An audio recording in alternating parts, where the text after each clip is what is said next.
good spring overall. The number one thing is we stayed healthy. No major injuries. We didn't lose anybody, for the season to any torn ACLs or anything like that. We had a few guys get banged up, but they'll be able to heal over the break in the summer. Really think our team speed continues to improve, as we continue to develop this program. And I thought our energy and our mindset really improved. We had 14 really good practices, one bad one, which was the Monday coming off of spring break.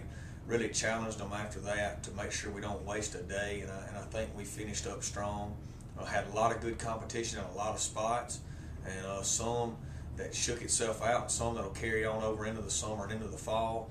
We had to be careful the whole spring with our lines on each side of the ball. We lost 7 seniors on the offense and defensive line, and that we had to be kind of smart in how we practiced a few times, which was tough on me because I'm a get after it guy. We like to go out there and get after it and go full speed. But we had to be smart a few times to protect those guys up front. But all in all, I think the Tigers are a much better team right now than they were 15 practices ago.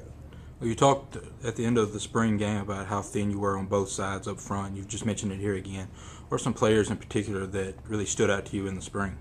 On offense, I thought there were 3 guys up front on the offensive line that really took a step forward. And, of course, everybody knows about Chuck Curry. Chuck's going to have a chance to be one of the best offensive linemen in the country.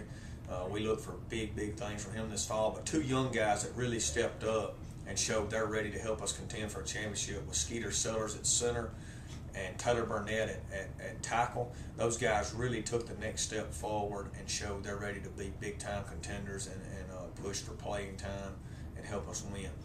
At running back, we just had tremendous competition all spring. T. Ray Mitchell really has improved in his pass block and has become a much better player. Don Smith really took the next step forward as far as just being an all-around player. Don was coming off a knee injury last year, and now he's 100% healthy and was just really smooth. And then bringing in Matt Willis, the JUCO All-American from Hines. I mean, those 3 guys, man, along with Josh Sinkville at fullback, give us what we think will be the best backfield in the country. Of course, our wide receivers are coming back with Gerald and Ken May and Antonio Hughes.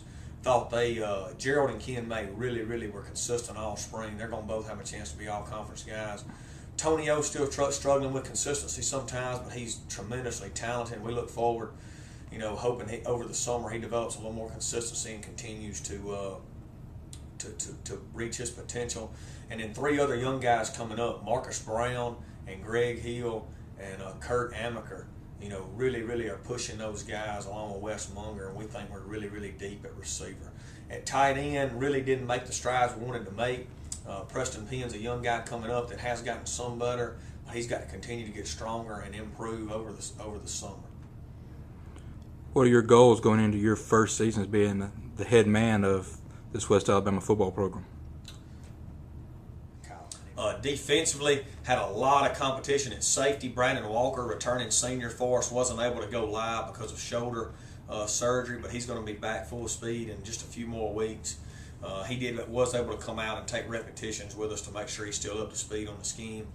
Ricky Bell really made a jump this spring. Ricky started for us for 2 years, and then last year lost his starting spot, but really towards the end of spring, was just lights out. He's back healthy again with his shoulders and just finished up spring the second half with some phenomenal performances.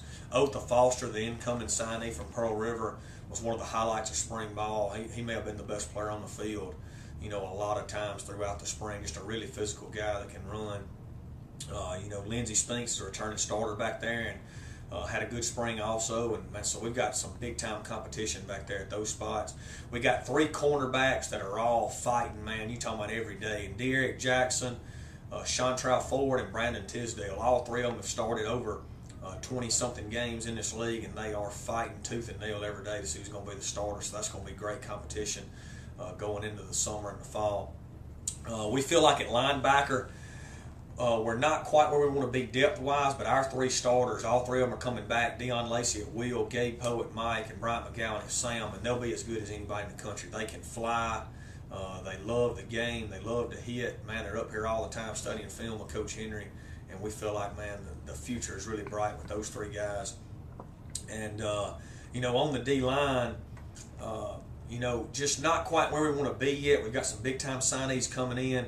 Josh Lewis continued to improve this spring. We think he's got a chance to have a great senior year, along with James Alexander. When James is ready to go, he's the best nose guard in this league, and Justin Hawkins made tremendous strides, too, going into his senior year. So those three guys really stood out. We've got to continue to get these newcomers in this summer and this fall and get them ready to roll to provide the depth and explosiveness we need rushing the passer. Goals going into the fall, number one, we've got to get these newcomers in here and teach them the scheme and develop team chemistry with them. So going into fall camp, chemistry and teaching some of these newcomers on each side of the ball what to do will be the number one goal. And the next thing is, it's been the theme of the off season. It's time to take the next step. We've had 2 successful seasons here back to back, which is a big deal. But our kids and our players are kind of tired of just having winning seasons. We're ready to take the next step. We want to put a ring on our finger. We want to get to the playoffs and do some big things here. And so we got a huge summer ahead of us. As far as lifting and getting stronger and faster. And then those 28 practices we get before we play South Alabama will be huge as far as developing depth and getting those newcomers in here and putting the final product out there for the South Alabama game.